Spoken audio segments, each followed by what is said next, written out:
António Costa já disse publicamente que as perspectivas no Porto são de que Rui Moreira volte a ganhar as eleições. Eduardo Vítor Rodrigues, socialista, presidente da Câmara Municipal de Gaia e da área metropolitana do Porto, disse mais: no Porto ninguém ganha a Rui Moreira.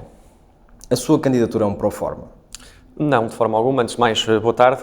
Não é um proforma e não me cabe a mim, obviamente, fazer análise política sobre candidaturas, muito menos candidaturas do Partido Socialista. Eu pedi-lhe um comentário, até palavras de camaradas do seu partido, nomeadamente o secretário-geral do PS. O secretário-geral do PS está muito empenhado na vitória nas eleições autárquicas no Porto.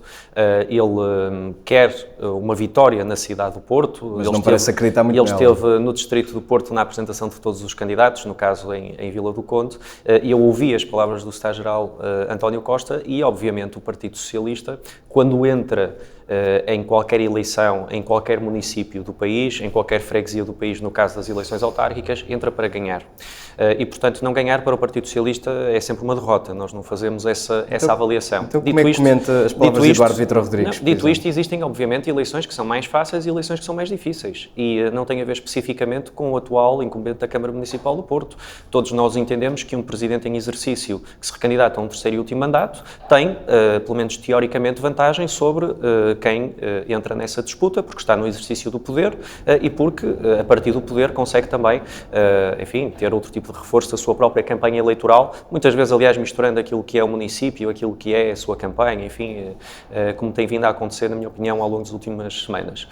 Dito isto, o Partido Socialista está nesta campanha com muita força, com muita determinação, temos vindo a crescer diariamente a nossa campanha, sentimos isso na rua, nas associações, nos nossos apoiantes, nas nossas listas, uma candidatura que está a alargar muito para além do Partido Socialista e há uma coisa que eu saliento, a cidade do Porto, ao longo dos anos, tem dado muitas surpresas na noite das eleições, em especial na noite das eleições autárquicas. Pergunto-lhe muito concretamente, quando António Costa, secretário-geral do PS, diz que é difícil outro resultado que não a vitória de Rui Moreira, e quando Eduardo Vítor Rodrigues, presidente da Câmara de Gaia, um dos mais destacados, uma das figuras do PS mais destacadas da região, presidente da área metropolitana do Porto, diz que no Porto só o Rui Moreira que ganha, não se sente fragilizado? Acha que é normal que duas figuras deste calibre do PS admitam, para quem quiser ouvir, que o PS está derrotado à partida? Não considero isso. Até eu creio que essa intervenção do próprio Eduardo Vítor já é uma intervenção com alguns meses. Já foi uma entrevista com alguns meses que não tem a ver especificamente com o comentário à realidade autárquica local, nem a do secretário-geral António Costa. Estive no Congresso do Partido Socialista, fiz uma intervenção, ouvi a intervenção do secretário-geral. Eu creio que o Eduardo Vítor, em concreto, que refere, é um bom exemplo de como nós não devemos disputar eleições apenas numa perspectiva de vitória, ou apenas para ganhar, ou numa perspectiva derrotista antes mesmo de as disputarmos. Eu entendo que no caso das eleições, e sobretudo nas eleições autárquicas, que são muito marcadas por dinâmicas locais que muitas vezes, como direi, não são propriamente apreendidas pelo espaço mediático mais amplo, pela pequena filigrana no dia-a-dia da cidade, os problemas em cada freguesia, as dinâmicas que se colocam, que são muito diversas, embora depois naturalmente procuremos traduzir isso em temas mais transversais. Acho mesmo que as eleições autárquicas, no caso do Porto, estão muito longe de estar decididas. Ainda que desvalorize ou contextualize, se quiser, as declarações de António Costa e de Eduardo Vítor Rodrigues, a verdade é que eles disseram o que disseram e está dito. Também é verdade que não foi a primeira escolha do PS para ser candidato à Câmara do Porto. Se o partido, a começar no seu secretário-geral, diz que não acredita na vitória, se o senhor deputado não foi sequer a primeira escolha do partido, como é que espera que os portuenses olhem para si como a primeira escolha para a Câmara do Porto? O Partido Socialista tomou a sua decisão relativamente ao Porto e relativamente a outras autarquias do país, efetivamente mais tarde do que aquilo que aconteceu, por exemplo, com o PSD. E assim fez porque numa primeira fase, e sobretudo no primeiro semestre deste ano, o Partido Socialista, estando no governo, estando com um combate muito difícil à pandemia, combate exigente que felizmente estamos neste momento, de certa forma, a virar a página, o Partido Socialista entendeu não antecipar o tema das autárquicas e, portanto, quer o Congresso Nacional, quer os órgãos de decisão, as comissões locais, as comissões políticas, a Comissão Nacional, foi atrasada, de certa forma, relativamente a essa matéria. E, portanto, nós não estivemos a colocar o tema das autárquicas em cima da agenda. Isso não prejudicou a sua preparação para a campanha? Mas isso, o timing? Sim. Não, os timing, quer dizer, eu vejo que há candidatos que estão há muitos meses no terreno na cidade do Porto e nem por isso estão especialmente mais bem colocados. equivocados, na minha opinião, mas enfim, não me cabe a mim avaliar isso, mas sim aos portugueses. Dito isto, o que nós fizemos a nível do Partido Socialista como um todo foi isso, portanto, foi primeiro resolver os problemas com que nos debatíamos na frente sanitária, na frente da pandemia, na frente económica e depois avançar para a questão autárquica. Estas eleições não são uma prova de vida, como parece ser para o PSD. Eduardo Pinheiro não era candidato do PS? Não, nunca foi candidato do PS, nunca foi votado como candidato do PS e não há nenhuma questão com o Eduardo Pinheiro. Como tal? Não chegou a ser anunciado como candidato o Eduardo Pinheiro, quem eu sou amigo. O Eduardo Pinheiro é um grande governante que faz parte do Conselho Estratégico desta candidatura, que iremos anunciar. Isso é verdade. Não vou agora comentar convites que possam não ter sido feitos. Eu não fiz esse convite e, portanto, não me cabe a mim pronunciar sobre esse convite. Não chegou a ser convidado? Não vou pronunciar-me sobre convites que possam não ter sido feitos. Aliás, a discussão neste momento, há cerca de 2 semanas do fecho desta campanha, é extemporânea. Já disse que seria possível colocar, e cito, largas centenas, se não milhares de imóveis no mercado a custos acessíveis. Qual é o número, que número de imóveis é que se compromete a colocar no mercado?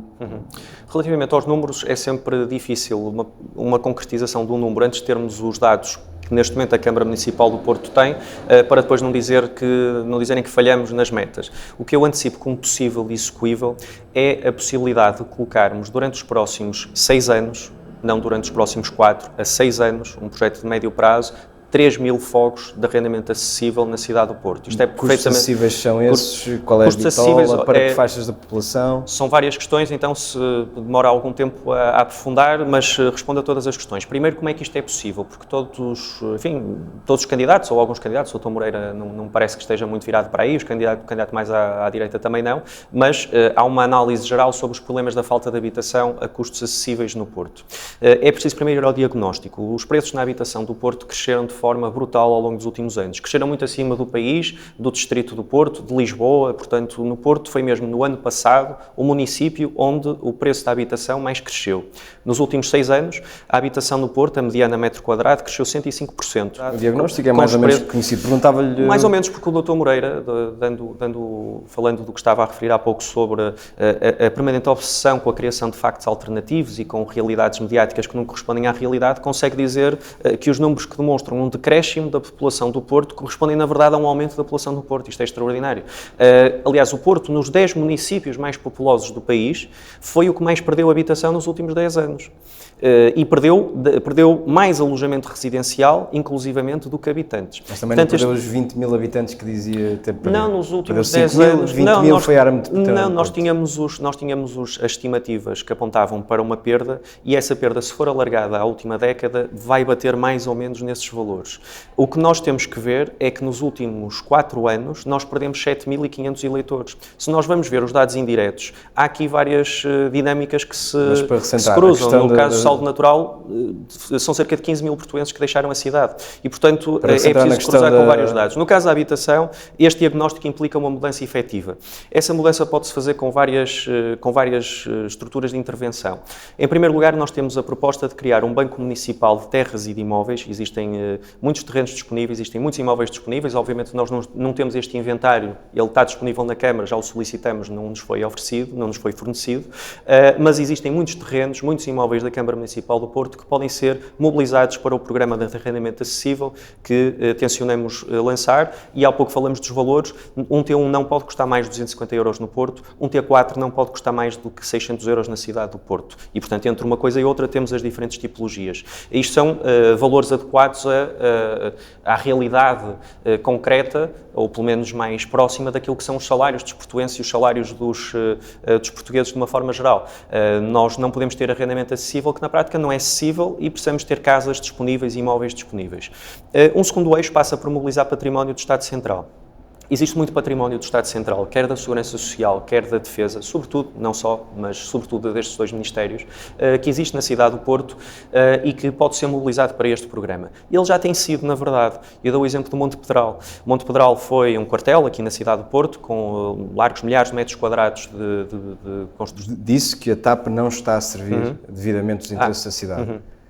No caso, pergunto-lhe se responsabiliza o Governo, agora que o Governo tem a gestão maioritária da companhia aérea. Acho que temos aí separar duas dimensões. O Governo não intervém, obviamente, sobre a definição de rotas concretas da TAP. O que o Governo tem que definir é precisamente o papel estratégico que a TAP tem que desempenhar enquanto empresa pública. E está a defini-lo bem? Temos agora que aguardar pela definição do plano de reestruturação e pelo desenho final desse plano e a concretização desse plano. Está neste momento a decorrer um plano muito exigente, como é de conhecimento público.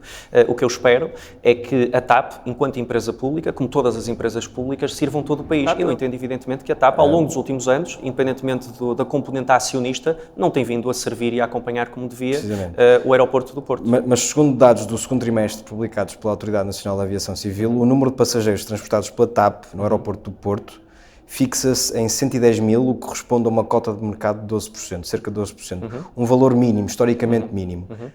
Mais uma vez, isto é um ano, estes números acontecem ou registram-se depois, um ano depois de o Governo ter assegurado a participação maioritária do Estado na companhia aérea. Pergunto-lhe. Já inclui a pandemia? Não. Não, isto excluindo a pandemia, portanto isto é depois da pandemia. Mais uma vez, pergunto-lhe, o Governo tem acautelado os interesses do Porto? Não, o Governo tem procurado defender os interesses do Porto através da intervenção numa empresa pública como é a TAP, porque nós não podemos mesmo assegurar a intervenção e a defesa do interesse público se não tivermos uma componente pública para decisão. Isso é válido para a TAP e para todas as empresas. O que nós vemos é, muitas vezes, um discurso, na minha opinião, profundamente demagógico, de comparar o trabalho e o tipo de intervenção que tem a TAP, uma companhia de bandeira, uma companhia que compra em Portugal, que contrata em Portugal, que paga impostos em Portugal e que respeita a legislação laboral portuguesa, com outras companhias que têm o seu papel, certamente já todos voamos, quer na TAP, quer noutras companhias, mas que têm outro tipo de intervenção e têm outro tipo de lógica no seu relacionamento com o mercado. E, portanto, a TAP é a companhia aérea portuguesa, é uma companhia que tem participação pública e é uma companhia que tem que servir os interesses de todo o país. Há um par de semanas tivemos o congresso do PS, onde se discutiu muito a sucessão de António Costa.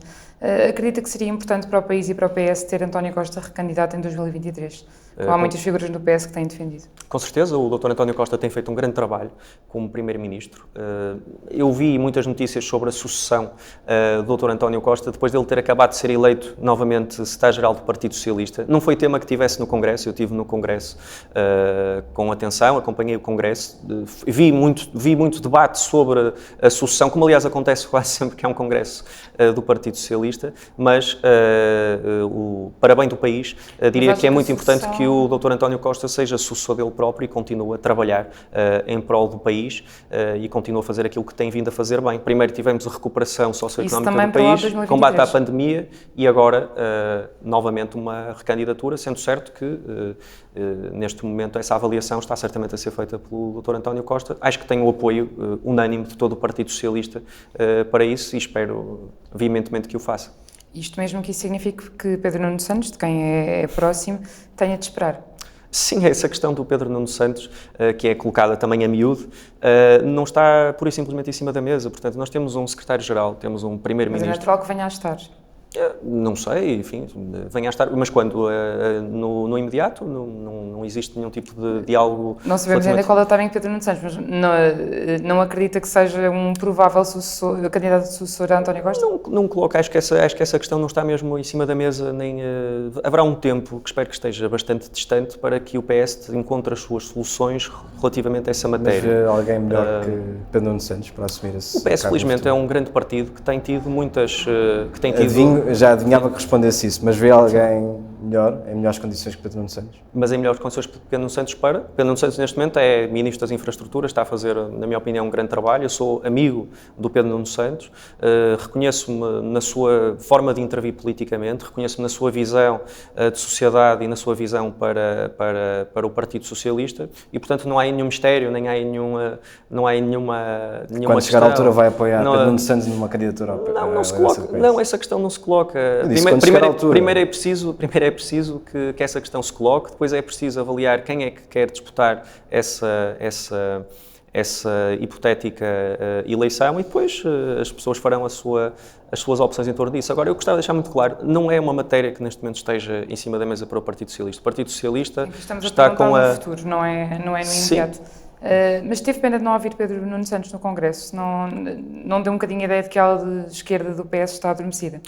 Teve muito pouca representação. Eu não colocava isto primeiro em aulas. Nós somos da aula do Partido Socialista todos e, portanto, acho que isso é importante salientar. Dito isto, eu não senti especial falta de ouvir Pedro Nuno Santos no Congresso, porque eu falo muito com Pedro Nuno Santos, independentemente dos congressos. Mas faz falta ao partido ouvi-lo, não? Faz sempre falta ao partido ouvir militantes da dimensão do Pedro Nuno Santos e, portanto, ele certamente terá muitas oportunidades para falar quando entender.